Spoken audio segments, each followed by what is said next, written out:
Indeed, while the community of about 12,700 people is known as a vacation destination for many visitors, for many locals it is simply their home.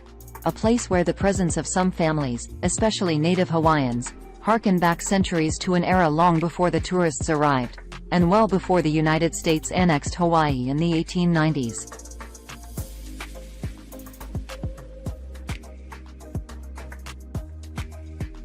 The losses in Lahaina from the shocking Lahaina was gone. Artist loses life's work in Maui fire. A city devastated by fire in Maui was a magnet for tourists. But for families from Lahaina, especially Native Hawaiians, it was a home with a deep history. Situated in the heart of Lahaina, the 34-room Pioneer Inn was a piece of history built in 1901 by George Alan Freeland, a British adventurer who followed his star to Maui and started a family with a Native Hawaiian woman. The hotel became the linchpin of a modest business empire that eventually included a saloon, a liquor wholesale operation and movie houses in plantation camps.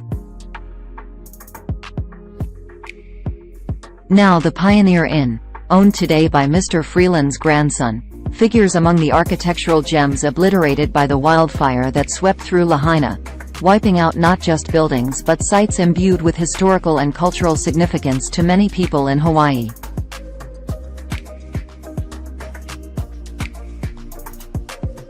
The Pioneer Inn was the place where crusty old sailor types used to hang out, said Theo Morrison, the executive director of the Lahaina Restoration Foundation, which manages more than a dozen historic sites in the town.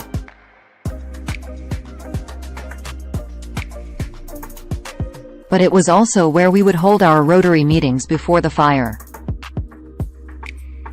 It was part of Lahaina's daily life for well over a century, she said. And now it's gone. Indeed, while the community of about 12,700 people is known as a vacation destination for many visitors, for many locals it is simply their home. A place where the presence of some families, especially Native Hawaiians, harken back centuries to an era long before the tourists arrived, and well before the United States annexed Hawaii in the 1890s.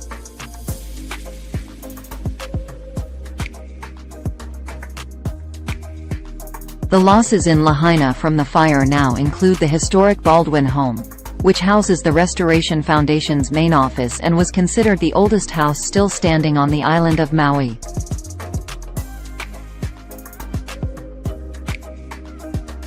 It was built between 1834–35 by the Reverend Ephraim Spalding, a missionary from Massachusetts who prized its proximity to the waters where whaling ships once anchored.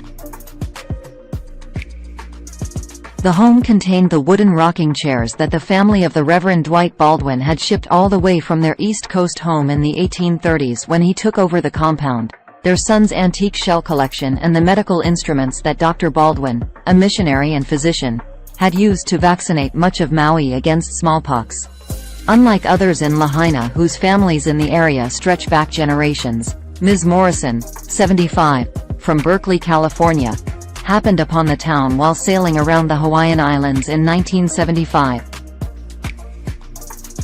She said her mind was made up when she set out on foot around the town, once known as a vacation spot for Mark Twain and as a gathering point for whalers, now featuring art galleries and restaurants.